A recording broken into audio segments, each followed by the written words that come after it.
Okay, here with Will Fox, one time Westside great. And Will, I want to start right there. In the state tournament, you once tied a game and sent it into overtime and won a game your senior year. I wanted to talk about the first one, the play where you drove to the basket to beat Bridgeport. Just talk about that play and how it developed. You had a game-winning shot, or a game-tying shot to send that game into overtime. Talk about how that all developed. Yeah, I remember being in the huddle. I'm sure, obviously Nick Cook was the coach, so he drew the play up. Can't remember the exact play, but I remember, I'm sure it was Koger that was setting me a screen. I was coming around to the right, on the right wing. And the whole play was designed, we knew if they collapsed, we had Corey Bowles. That was my junior year, so Corey was a senior. We knew if they collapsed, I was kicking that out to the corner to Corey. If it didn't collapse, I was going to the basket, and as you know, it just so happened they didn't collapse, so I made it all the way to the lane. A lot of people have never had a chance to experience that. What's that like when that shot goes down? Everything kind of slowed down? Yeah, for sure. Everything slowed down.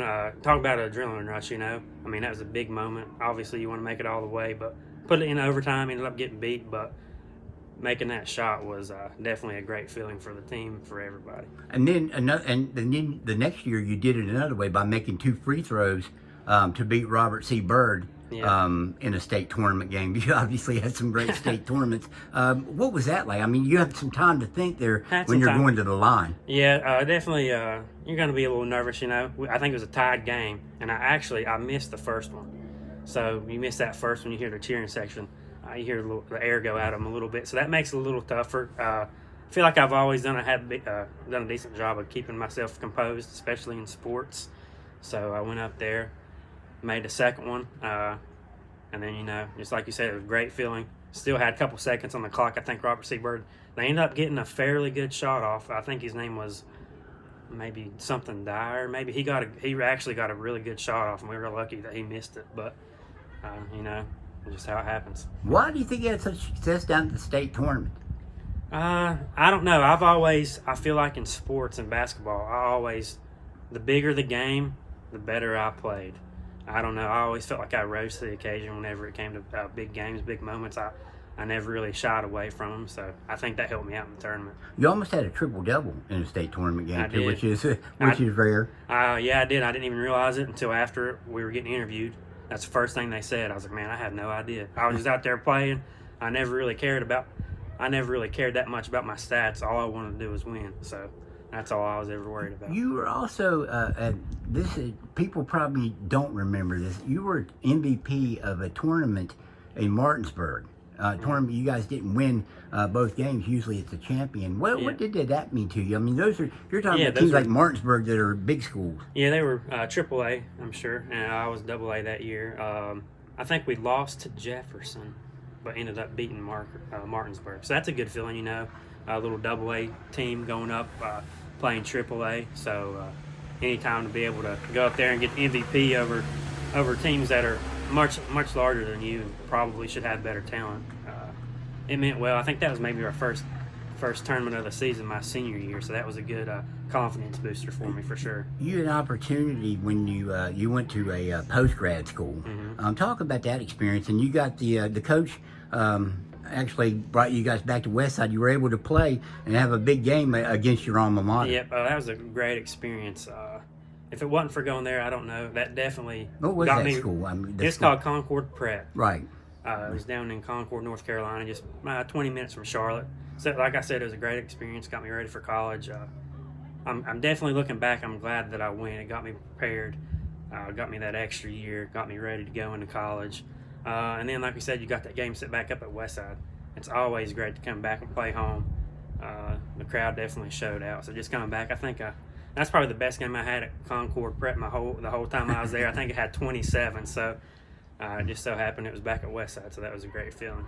You went on to West Virginia Tech then and played for Coach Bob Williams. What was your experience at Tech like? I know you ended up having a second knee injury that kind of derailed your career there. Yeah, Bob. After I left Concord Prep, Bob Williams gave me the chance to come back to Tech. It worked out perfect. That school was originally in Montgomery, so my first year at Tech was Tech's last year in Montgomery, and then after that we took over the Mountain State campus in Beckley. So that was cool, just knowing all my home games are going to be in Beckley. It's going to be close. Not everyone gets a chance to play college near their hometown. So that was awesome. Like you said, I suffered knee injuries in college, so I feel like I didn't have the best college career, but I mean, it was I loved every minute at Tech. Bob was a really good coach, so I definitely had a good time there. So How did your knee injuries? You had one, I think, your sophomore year yeah, of high school. And another one later on. yeah. How did those affect you or make you a better person? If they, did it all? How did that affect you? I guess the question is, how did that affect you? Is it on a personal level? It definitely humbles you because you're young. You don't think anything can happen to you, so you just gotta. And it teaches patience because I know I remember I hated going to physical therapy, thinking it was dumb. I was ready to go, but it teaches the patience. You gotta. There's always setbacks in life, so you just gotta roll with it. Everything happens for a reason. So, What are you doing these days? these days I've been at UPS now out in Beckley.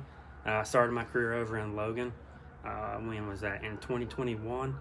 And then towards the end, I've been promoted to a supervisor, and I've been in Beckley since about January of 21. You have a chance to work. You work with another D1 athlete, Owen Smith, and a lot of people know him from his WVU days. What's that like? You guys get to tell some more stories For about sure. your It's days? definitely going there. I definitely had some jealous friends, a little starstruck. Not every day you get to say you work with the runaway beer truck. Because, I mean, that's if you live in West Virginia, he's definitely, everyone knows who that is. He was definitely a role model for everyone growing up. Like you said, heard some great stories. That's pretty cool to hear from a guy like that. So it's pretty cool to be able to work with him. You ever get to play much ball anymore? Is your career about over now? Or? I would. It's sadly going away. I don't know. It's been a while. I played an alumni tournament a year or two ago, and other than that, I just work so much. I'm on night shift now, so I don't really get to play a whole lot of ball. I would like to get back into it. Maybe nothing crazy, just play some pickup here or there. But You for ever the think most part, about I don't. coaching or? I haven't thought about. I wouldn't say I haven't thought about it, but just with my schedule now, I wouldn't mind to get back into it. Just working night shift right now, it's hard. Maybe if I was ever to luck up and get on day shift, because I do miss basketball. That's all I've done growing up. My whole life was playing ball, and some days I wish I would have stayed around it in it because, like I said, that was my whole life growing up. So maybe one day when the time's right. Your little brother's kind of developing a great boxing career here. He's the West Virginia welterweight state champion. Mm-hmm. Do you have a lot of fun cheering for him now? And I know he was a big fan of yours when you were playing basketball. Like I said earlier, I never got nervous whenever I was competing in sports. I never got nervous. But you talk about nervous as watching your little brother get in the ring. Not so much now after I've seen him fight a few times. I'm like, yeah, he can handle himself. So I'm great to see him doing, or I'm happy to see him doing as great as he is. He works super hard. What when you look back on your career, what was obviously the state tournaments you would think come to mind? Is there any other highlights? I mean, you had a lot of things. I think the Scott Brown tournament for one. You're the only player to ever play in that game twice. You played representing Westside and in Concord Prep. Well, what did that mean? I mean, it's something that's never been done. Yeah, like you said, it's never been done. So I guess that's a cool accomplishment. And that was actually one of the games too. I think after the Concord Prep, the second time I played, I had a knee injury in that game as well. But like you said, it's a great accomplishment to be the only one to do it twice. So that's cool. You look back on your career, anything stand out aside from the state tournaments? Looking back, just like everyone, I'm sure everyone just missing your buddies. You had a lot of great relationships. Now you don't even really talk to them now. You're just so busy with life. So, yeah, that's probably about the biggest thing. You played with guys like Justin Koger, people know now the Westside football coach. You played with Corey Bowles, was a great athlete. J.K. Justin Kennedy I think you guys even had the moniker KFC there for a while. Yeah, we did. I remember that shirt. What was that team like, just playing with those guys? And I know you guys grew up together. Yeah, we grew up. We've played with each other since we were small kids. So just growing up, we just knew each other very well. So we just had great chemistry. It just made the game a lot easier since we've been playing AAU since we were very small. You just knew, like I always knew where Koger was going to be at in the floor. Same with JK. I just could almost just tell without even knowing. Like I just knew and what was going to happen. So that helped a lot growing up and going into high school. You're a pretty humble guy, but I know you've heard this. A lot of people thought when you were playing this might be the best point guard in the state. Definitely, probably, and double A, I think you were the best point guard in the state. I don't know who else was around in the other classes at the time. What did that mean to you? I mean, a lot of people think you might have been one of the best point guards, at least in your area, in your era, to come out of this county, which is basketball crazy. Yeah, I mean, it definitely makes you feel good about yourself when people do say that. Like you said, I am a humble guy, so I do know I was a decent player. But like you said, I'm humble, and it just means I'm just glad that people do talk about me like that, because that's what everyone wants, playing sports, you want to be known as a good player, so that does mean a lot. I covered your career for a long time. I know that, and talking to people, and when you started playing basketball, you were generally the smallest guy on the court. Yeah. How did that motivate you, just to get you to where you were? Well, you were playing with guys who played with your whole career, but you were the little guy. Yeah, I was always a little guy, so one thing my dad always instilled in us was I was little, so I had to do twice the work to get noticed. So that's where my whole attitude came about. And that's why I think I'm as humble as I am. He never let me complain.